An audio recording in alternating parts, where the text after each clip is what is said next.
Hero capital वापस बुलाया गया। सोचा डांट पड़ेगी, पर राजा ने तारीफ की। फिर स्टैट्स चेक किए, ग्रो हो चुके थे। राजा बोला, शुक्रिया, मुझे किंगडम चलाने में तुझे और मदद चाहिए। कुछ दिन कैपिटल में रहा। ये किंगडम का दिल था, सबसे प्रॉस्परस जगह। टैलेंटेड लोग यहाँ काम ढूंढने आते थे। हीरो का प्लान था किसी टैलेंटेड को अपने साथ जोड़ना, स्टैट्स बढ़ाना।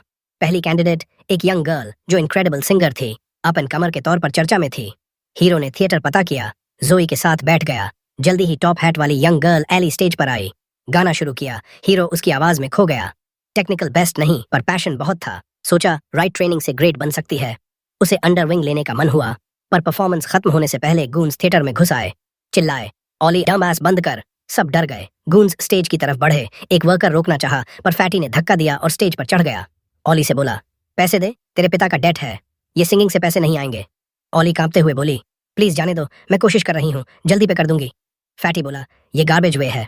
अगर क्विक और इजी पैसा चाहिए तो, लेकिन लड़की कहती है कि वो रिस्पेक्टेड गर्ल है, ऐसी नीची हरकतें कभी नहीं करेगी। फैटी ये गुस्से में धमकी देता है, अगर नहीं मानी तो दोनों टांगें तोड़ देगा। तभी हीरो बीच में कूद पड़ता है। फैटी को बोलता है, लड़की से दूर हो जा अभी। फैटी मुड़कर हीरो को कहता है, जा अपनी मॉम की गोद में बैठ, दूध पी, वरना तेरी पिटाई कर दूंगा। हीरो को कोई फर्क नहीं पड़ता। वो सीट से कूदता है और स्टेज की तरफ बढ़ता है। बोलता है, बच्चों को उनके पेरेंट्स की लॉ मानने के लिए मजबूर करना इलीगल है, इंपीरियल लॉ के अकॉर्डिंग। और किसी को डेट चुकाने के लिए बॉडी बेचने के लिए फोर्स करना भी इलीगल है। फैटी गुस्से में हीरो का कॉलर पकड़ता है, उसे हवा में उठा लेता है। कहता है, आज तेरा आखिरी दिन है धरती पर। लेकिन उसे पता नहीं किससे पंगा ले रहा है। हीरो बस उंगलियों की एक हल्की सी हरकत करता है और मेनेसिंग पर्पल ऑरा बनती है। तीनों गूंज जमीन पर गिर पड़ते हैं। हीरो सोर्ड निकालता है और फैटी की तरफ तान देता है। गूंज समझ जाते हैं कि अब केस हाथ से निकल गया है। वे पूंछ दबाकर भागने लगते हैं। जोई घायल वर्कर के पास जाती है और उसे उठाने में मदद करती है। हीरो वर्कर से कहता है, अगर ये लोग दोबारा आए किसी को हरास करने तो मुझे भेज देना। जोई उसे बिजनेस कार्ड देती है। वर्कर हैरान हो जाता है, ये लड़का असल में इस किंगडम का प्रिंस है। हीरो को फैन फेयर से कोई मतलब नहीं। वो मुड़कर आली से पूछता है, तुम्हारा मंथली एक्सपेंस कितना है? वो सोचती है, अपनी माँ के ट्रीटमेंट का भी खर्चा है। फिर बताती है, लगभग $600 के आसपास। हीरो कहता है, मैं तुम्हें हर महीने $2500 दूंगा, ताकि तुम सिंगिंग पर फोकस कर सको और बेहतर बन सको। वो सुनकर शॉक्ड हो जाती है, यकीन नहीं होता। हीरो आगे कहता है, जैसे जैसे तुम बेहतर होती जाओगी, सैलरी भी बढ़ती जाएगी। फिर वो कहता है, बस गाना पूरा करो, मुझे अंत सुनना है। और वापस अपनी सीट पर चला जाता है। शाम को जब हीरो घर लौटता है, मेड्स उसे ग्रीट करती हैं। तभी वो देखता है, दोपहर के वे गूंज जमीन पर सिर झुकाए खड़े हैं, बेगिंग कर रहे हैं कि उन्हें ऑडियंस मिले, माफी मांगना चाहते हैं। हीरो समझ जाता है, अब इन्हें पता चल गया कि वो प्रिंस है। फिर भी वो इन्हें एंटरटेन नहीं करता। मेड से कहता है, इन्हें वापस भेज दो, प्रिंस के पास रैंडम लोगों से मिलने का टाइम नहीं है। तभी उसका बड़ा भाई हेनरी आता है। कहता है, सही फैसला किया, इन प्लेब्स से कभी भी मिलने लगोगे तो प्रिंस की अथॉरिटी कम हो जाएगी। हीरो बताता है, सिर्फ इसलिए नहीं टाला, मैं चाहता हूँ कि ये सोचें कि मैं अभी भी उस लड़की वाली हरकत से बहुत गुस्से में हूँ। शायद इससे डर जाएं और दोबारा उसे परेशान न करें। हेनरी पूछता है, वो लड़की कौन है? तुम इतना इन्वेस्टेड क्यों हो? हीरो कहता है, वो बहुत अच्छी सिंगर है, अगर वो इम्प्रूव करती रही तो किंगडम के लिए एसेट बन सकती है। हेनरी मुस्कुराता है, कहता है, तुम बहुत यंग हो, फिर भी सिचुएशन की कम्प्लेक्सिटी समझते हो जैसे एडल्ट। गैरी तुम्हारे एज का है, लेकिन बच्चा बना रहता है, तुम जितने स्मार्ट नहीं है वो। हीरो पोलाइटली कहता है, गैरी भी जल्दी समझने लगेगा। वो जानता है कि हेनरी और गैरी असली ब्लड ब्रदर्स हैं, सेम मदर से। वो अलग मदर से है। हेनरी बात को सोड पर ले आता है। कहता है, सोचा नहीं था पॉसिबल होगा, लेकिन तुमने सीरियसली सोड मास्टर कर लिया। पूछता है, वो सोड कहाँ है? इतना बड़ा कैसे कैरी करते हो? हीरो उठता है, मैजिक यूज करता है। सोड तुरंत उसके सामने समन हो जाता है। हेनरी शॉक्ड हो जाता है। कहता है, पहली बार किसी को ऐस से चीज निकालते देखा, कितना अंदर डाला था, दर्द हुआ? हीरो हंसते हुए कहता है, ऐसा कुछ नहीं, सोड को स्मॉल साइज में श्रिंक करता हूँ, फिर स्लीव के अंदर हाइड कर देता हूँ। हेनरी हैरान होकर बैठ जाता है। सांस छोड़ते हुए कहता है, तुम सच में अमेज करते हो। ये सोड कर्स्ड माना जाता था। 200 साल से ज्यादा समय से नेशनल ट्रेजर्स में बंद था। रिटन हिस्ट्री में कोई नहीं जीत पाया था इस ब्लेड को। रात को हीरो एक सेलिब्रेशन में जाता है, वहां वो गूंज अभी भी जमीन पर पड़े दिखते हैं। फैटी फिर गुस्सा होकर चिल्लाता है, मुझे इग्नोर मत कर, कहीं भी मार सकता हूँ तुझे, हाई एंड माइटी मत बन। हीरो जवाब में सोड से थोड़ी सी एनर्जी रिलीज करता है। फैटी फिर घुटनों पर गिर पड़ता है। हीरो कैरेज में बैठकर वहां से निकल जाता है। एक ओल्ड मैन नाम राय उसे अंदर वेलकम करता है। बॉल रूम में खबर फैलती है, 13वां प्रिंस आ गया। सब एक्साइटेड हो जाते हैं। राय सोड के बारे में पूछता है। हीरो बताता है, ये लेजेंडरी सोड है, कर्स्ड माना जाता था, क्राउन प्रिंस एल्बर्ट ने पर्सनली गिफ्ट किया है। सब इंप्रेस हो जाते हैं। Personal gift from crown Prince, बहुत बड़ी बात है। तभी एक फ्रैजाइल ईगो वाला आदमी जोर से बोलता है, ये सोड रेप्लिका टॉय होगा। पूरे रूम में सुनाई देता है, चुप्पी छा जाती है। सब हीरो की तरफ देखते हैं। वो आदमी पैंट्स में गीला होने लगता है। हीरो फिंगर भी नहीं हिलाता। सोड से डेथली ऑरा निकलती है, पूरा रूम कवर हो जाता है। सब ट्रांस में चले जाते हैं, मौत के करीब महसूस करते हैं। हीरो सोर्ड को रोकता है और चली जाती है। राय कहता है सबको लगा जैसे मौत सामने है। थोड़ी देर बाद हीरो छोटे थ्रोन पर बैठता है। सब होमेज देने आते हैं, फेवर लेने की कोशिश करते हैं। सब बोरिंग लगते हैं हीरो को। आखिर में ब्लॉन्ड आदमी एलन आता है। अपनी अडॉप्टेड डॉटर सिंडी को इंट्रोड्यूस करता है। लड़की हीरो के प्रेजेंस से अलर्ट लगती है। हीरो इग्नोर करता है। एलन से पूछता है कैसे अडॉप्ट किया। एलन बताता है स्लेव मार्केट से खरीदा था। बहुत will power, quick learner, socially intelligent. कोई अपना बच्चा नहीं था तो अडॉप्ट कर लिया। हीरो मुस्कुराता है, कहता है ऐसी स्टोरीज पसंद है मुझे। दोनों को मैंशन पर इनवाइट करता है और बात करने को। एलन खुश हो जाता है। हीरो बाद में रे को बताता है मैंने इन्हें इसलिए एक्नॉलेज किया क्योंकि सिंडी मेरी पावर के बारे में अवेयर है। डेमोन्स्ट्रेशन के लिए थोड़ी एनर्जी रिलीज करता है। सिंडी तुरंत मुड़कर चेक करती है, अटैक तो नहीं आ रहा। कुछ दिन बीतते हैं। हीरो मार्केट में स्ट्रोल कर रहा होता है। 8th प्रिंस ऑस्कर मिलता है। दोनों साथ मार्केट घूमते हैं, इंटरेस्टिंग चीजें देखते हैं। एक ग्रिमोयर दिखता है। जैसे ही हीरो उठाता है उसका एक स्टैट S रैंक हो जाता है। इंटरेस्टेड होकर खरीद लेता है। सॉर्ड रिएक्ट करता है। ऑस्कर पहचानता है पुराना मैजिकल टोम है। अचानक किताब खुलती है, ह्यूज मॉन्स्टर बाहर निकलता है। ऑस्कर हीरो को सेफ्टी में जाने को कहता है। हीरो सॉर्ड निकालकर डीमन के सामने खड़ा हो जाता है। पहली बार स्लाइस फेल हो जाता है, फिर एक्स्ट्रा मैजिक यूज करता है, अपवर्ड्स एम करता है, मॉन्स्टर डिस्ट्रॉय हो जाता है। ऑस्कर सोचता है मेरा छोटा भाई कितना स्ट्रांग है। शॉपकीपर दौड़कर आता है, बो करता है। अपनी शॉप का एक आइटम दिखाता है, मैजिकल रिंग।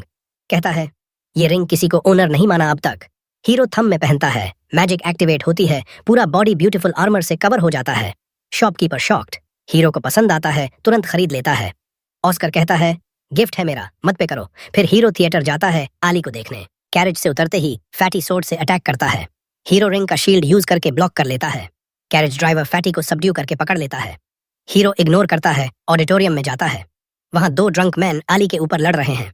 हीरो मैजिक से उनके क्लोथ्स डिस्ट्रॉय कर देता है। वे नेकेड भाग जाते हैं। हीरो ओनर को बुलाता है। सिक्योरिटी की कमी पर डिसअपॉइंट बताता है। पूरी थिएटर खरीदने का ऑफर देता है। ओनर हेजिटेट करता है। $1 लाख निकालती है। ओनर तुरंत बेच देता है। जोई थैंक्स करती है, डेट रिपे नहीं कर पाएगी। हीरो कहता है सिंगिंग पर फोकस करो, एक दिन किंग के सामने गाना है तुम्हें। फिर बैठ जाता है। अली उसके लिए स्पेशल सॉन्ग गाती है। अगले दिन मेड्स हीरो को रेडी करती हैं। अपॉइंटमेंट है, डेड नाम का गवर्नर मिलने आया है। हॉल जॉय रीजन का गवर्नर हीरो के डोमेन में। हीरो उसे बुलवाता है। डेड नील करके फॉर्मल स्पीच शुरू करता है। हीरो स्किप करने को कहता है, बैठने को बोलता है। पूछता है पहले मिले थे ना 2.5 साल पहले। डेड हाँ कहता है। हीरो पूछता है जॉब कैसी चल रही है, फ्लड के बाद सिचुएशन।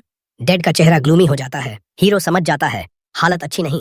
हॉल जॉय एम्पायर का मेजर फूड ग्रेन एरिया है, लेकिन फ्लड प्रोन है। एम्परर ने वाटर मेज बैकग्राउंड वाले डेड को इसलिए गवर्नर बनाया था। हीरो प्रॉब्लम्स पूछता है। डेड बताता है फंडिंग नहीं है, बिना पैसे के कुछ नहीं हो सकता। हीरो हैरान, इंपीरियल ऑर्डर था फंड्स इश्यू करने का। डेड कहता है होम मिनिस्ट्री फंड्स रोक रहा है, एक्सक्यूजेस बनाता है। हीरो समझता है। डेड को साथ लेकर फाइनेंस मिनिस्टर मैवरिक के पास जाता है। मैवरिक जूसी स्टेक खा रहा है। हीरो सीधा पूछता है हॉल जॉय को रीबिल्ड के पैसे क्यों नहीं दे रहे। मैवरिक रीजन बताने लगता है। हीरो वॉर्न करता है, अगर बोला कि बच्चा नहीं समझेगा तो स्टेक तेरी गांड से खिला दूंगा। मैवरिक अनॉयड लेकिन प्रिंस से नहीं बोल पाता। बताता है एम्परर ने फ्लड की वजह से टैक्स एग्जेम्प्ट कर दिया था साल भर। सेव्ड मनी से रीबिल्ड कर लो। हीरो उसे कॉल आउट करता है। टैक्स इसलिए एग्जेम्प्ट किया क्योंकि उनके पास पैसे नहीं थे। फिर पूछता है हॉल जॉय के लोगों के पास पैसे हैं क्या, मुझे अंडर एस्टिमेट कर रहे हो क्योंकि मैं किड हूँ। मैवरिक घबरा जाता है।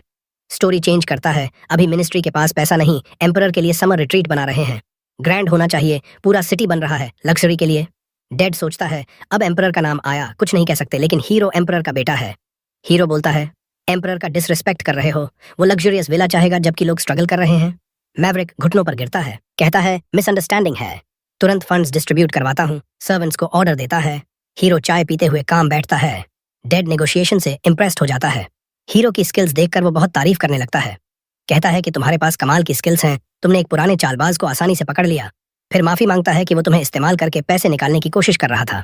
जमीन पर गिरकर ग्राल को प्रणाम करता है। हीरो को भी समझ आ जाता है कि डेड बस प्रिंस होने की वजह से मंत्री पर दबाव डालकर पैसे लेना चाहता था, लेकिन हीरो को कोई फर्क नहीं पड़ता क्योंकि वो लोगों की मदद तो करता ही। फंड्स मिलते ही डेड तुरंत अपने टेरिटरी को दोबारा बनाने के लिए निकल जाता है। तभी पैलेस से मैसेंजर आता है। एम्परर ने हीरो को बहुत जरूरी बुलाया है। हीरो बिना टाइम वेस्ट किए पैलेस पहुंच जाता है। अपने डैड को देखता है जो कबूतरों को खिला रहे हैं मन शांत करने के लिए। एम्परर बात शुरू करते हैं, तुमने उस लालची फाइनेंस मिनिस्टर को पूरी तरह हरा दिया अपनी बुद्धि से। हीरो हैरान रह जाता है कि डैड को ये सब कैसे पता चल गया जो अभी अभी हुआ था। उसके मन में सवाल इतने जोर से उठ रहे हैं कि एम्परर पहले ही समझ जाते हैं। कहते हैं जानकारी सबसे बड़ी हथियार है बेटा, इसे हमेशा चमकदार रखना। हीरो ये बात दिल में उतार लेता है। फिर कहता है कि मैंने तो बस जो सही था वो किया। एम्परर जवाब देते हैं, सही काम करना ज्यादातर लोगों के लिए आसान नहीं होता। वो तारीफ में बह जाते हैं और सही गलत भूल जाते हैं। फिर मुड़कर हीरो के सिर पर प्यार से हाथ फेरते हैं। कहते हैं, 6 साल की उम्र में तुम दुनिया के ज्यादातर लोगों से बेहतर हो। फिर कहते हैं, उठो बेटा, तुमने लेजेंडरी सोर्ड लेवायथन को मास्टर कर लिया है, जिसका डरावना इतिहास देखकर लोग डर जाते हैं। हीरो को भी अब समझ आ रहा है कि सोर्ड कितना खतरनाक है, कई उदाहरण देख चुका है। एम्परर कहते हैं, अब तुम्हें इस वेपन को सही तरीके से इस्तेमाल करने की तकनीक भी सीखनी चाहिए, इसलिए मैंने तुम्हारे लिए एक सोर्ड्समैनशिप इंस्ट्रक्टर रखा है। तुरंत एक अनुभवी नाइट डेमियन घुटनों पर बैठ जाता है। एम्परर बताते हैं, ये एम्पायर का सबसे बड़ा सोर्ड्समैन है। डेमियन तुरंत कहता है, मुझे प्रिंस के साथ एक बाउट करने की इजाजत दीजिए। मैं उसकी रॉ स्किल और पोटेंशियल देखना चाहता हूँ, तभी स्टूडेंट बनाऊंगा। एम्परर इजाजत दे देते हैं। हीरो समझ जाता है कि डैड को डेमियन पर पूरा भरोसा है। डेमियन अपनी बड़ी सोर्ड निकालता है, कहता है, जितना चाहो अटैक करो। हीरो स्टांस लेता है, लेकिन तभी उसका सोर्ड बेकाबू होने लगता है। वो उसे काबू करने की कोशिश करता है और अटैक करता है। डेमियन उसके पहले स्ट्राइक से इंप्रेस हो जाता है। हीरो को लेवायथन के पिछले यूजर्स की यादें आने लगती हैं। उन यादों से वो कुछ ही झटकों में डेमियन को डिसआर्म कर देता है। नाइट हार मान लेता है। एम्परर से कहता है, मैं इसे कुछ नहीं सिखा सकता, इसकी टेक्निक सोर्ड मास्टर के लेवल पर है। एम्परर गर्व से हंसते हैं, फिर हीरो को रिवॉर्ड देते हैं। इस साल के नाइट सिलेक्शन एग्जाम का हेड जज तुम बनोगे। हीरो खुशी खुशी जिम्मेदारी ले लेता है, क्योंकि उसे पता है एम्पायर के सारे स्किल्ड वॉरियर्स इसमें हिस्सा लेते हैं। जीतने वाला नोबिलिटी रैंक तक पहुंच सकता है। विनर का पहला काम हेड जज का सबऑर्डिनेट बनना होता है। हीरो सोचता है, एक मजबूत वॉरियर मेरे कमांड में होगा तो मैं और स्ट्रांग हो जाऊंगा। एम्परर पूछते हैं, एग्जाम एलिमिनेशन मोड में हो या लीग फॉर्मेट में, लेकिन हीरो जवाब देने की बजाय सरप्राइज रिक्वेस्ट करता है। वो चाहता है कि रीजनल प्रीलिमिनरी राउंड हटा दिया जाए, पूरी एग्जाम कैपिटल में हो, ताकि वो खुद सारे वॉरियर्स को जज कर सके, कोई टैलेंटेड वॉरियर गलत वजह से बाहर ना हो। एम्परर कहते हैं, जो करना है करो। फिर हीरो घर लौटता है। जो से नाइट सिलेक्शन एग्जाम की बात करता है, पूछता है, तुम्हारे विलेज से भी कोई कैंडिडेट जाता है? जो कहती है, हाँ, हर साल एक ही लड़के को भेजते हैं, उम्मीद करते हैं कि वो विलेज का नाम रोशन करेगा। हीरो बताता है, इस बार प्रीलिम्स नहीं है तो तुम ज्यादा लोग भेज सकते हो। लेकिन जो शर्माते हुए कहती है, टैलेंट की कमी नहीं, पर एक ही लड़के को भेज पाते हैं, क्योंकि कैपिटल में सब कुछ बहुत महंगा है, खाना, रहना, गोफंडमी भी खोलते हैं, फिर भी पैसे नहीं जुट पाते। हीरो फैसला करता है, मैं सारे पार्टिसिपेंट्स का खर्चा उठाऊंगा, ताकि कोई टैलेंटेड वॉरियर लड़ने से पहले ही बाहर ना हो। तुरंत डायलन को बुलाता है, कहता है, कैपिटल में जितने भी खाली घर हैं सब खरीद लो, अगर जगह कम पड़े तो डॉर्मेट्री बनवा दो। खाने का इंतजाम करने के लिए सारे मर्चेंट से बात करो। खुद हीरो अलान से मिलने जाता है। अलान डिस्काउंट देकर एस्टिमेट देता है। हीरो समझ जाता है कि ये डिस्काउंट इतना बड़ा है कि अलान को नुकसान होगा। पूछता है, ऐसा क्यों? अलान कहता है, 13वें प्रिंस की रिक्वेस्ट को कोई मना नहीं कर सकता। हीरो कहता है, ये फ्लैटरी मेरे पर नहीं चलेगी, कोई मर्चेंट बिना वजह पैसे नहीं गनवाता। अलान हैरान होता है कि हीरो ने उसका इरादा पकड़ लिया। बताता है, उसी दिन पैलेस में सर्वेंट सिलेक्शन एग्जाम भी होता है। वो जानना चाहता है कि वहाँ किस तरह के लोग चुने जाते हैं। हीरो तुरंत समझ जाता है, अलान किसी लड़की को पैलेस में भेजना चाहता है ताकि वो नई नई खबरें दे सके, और अगर किंग उस लड़की का शुगर डैडी बन जाए तो अलान को मोटा प्रॉफिट होगा। अलान घबरा जाता है, कहता है, ये बात उस गिफ्ट से अलग है जो मैंने तुम्हारे मैंशन में भेजा था। हीरो इंप्रेस होता है, कहता है, अगर लड़की मुझे पसंद आएगी तो मैं उसे पैलेस में रेकमेंड कर दूंगा, लेकिन मेरी डिमांड पूरी करनी होगी। अलान बहुत खुश होता है, कहता है, मैं ऐसी लड़की चुनूंगा जो तुम्हारी हर डिमांड पूरी करे। फिर घुटनों पर बैठकर कहता है, एक आम मर्चेंट को प्रिंस का इतना सम्मान मिलना, मैं अपनी दुकानों पर 13वें प्रिंस का क्रेस्ट लगाना चाहता हूँ। हीरो खुश होता है, लेकिन चेतावनी देता है, बेवफाई कभी माफ नहीं करूंगा। घर लौटता है, देखता है कि अलान को सबऑर्डिनेट बनाने से उसके स्टैट्स बढ़ गए हैं, लेकिन तभी एक स्टैट गिरने लगता है। वाटर एट्रीब्यूट का एसएस रैंक साधारण रैंक हो जाता है। हीरो को चिंता होती है, अलमरिया में कुछ गड़बड़ हुई है। तुरंत जो को कहता है, पैलेस चलो, एम्परर से मिलना है। कुछ मिनट बाद वो एम्परर के सामने होता है, बताता है, अलमरिया में कुछ बुरा हुआ है। एम्परर की आवाज से हीरो समझ जाता है, उन्हें पहले से पता था। एम्परर कहते हैं, मुझे शक था लेकिन प्रूफ नहीं था। तभी एक सर्वेंट आकर कान में कुछ फुसफुसाता है। एम्परर कंफर्म करते हैं, कहते हैं, अलमरिया में रिबेलियन हो गई है। पूछते हैं, तुम्हें कितनी बड़ी लग रही है? हीरो सोचता है, सिर्फ एक स्किल गिरी है तो बहुत बड़ी नहीं होगी। एम्परर कहते हैं, करीब 5000 रिबेल्स दिखे हैं। पूछते हैं, क्या तुम खुद इसे दबाने का प्लान बनाओगे? हीरो कहता है, अभी मुमकिन नहीं, मैं छोटा हूँ, कम्बैट का एक्सपीरियंस नहीं है। सिपाही मेरी बात पूरी तरह मानेंगे या नहीं पता नहीं, बेहतर होगा कोई और प्रिंस जाए। एम्परर हीरो की समझदारी से हैरान होते हैं, कहते हैं, ठीक है, तुम्हारी बात मानता हूँ, किसे भेजना चाहते हो? हीरो कहता है, हेनरी सबसे अच्छा ऑप्शन है, मुझे उस पर भरोसा है। एम्परर हेनरी को हीरो के साथ रिबेल्स को दबाने भेज दे। Thank you for watching. Please support by subscribing to the channel.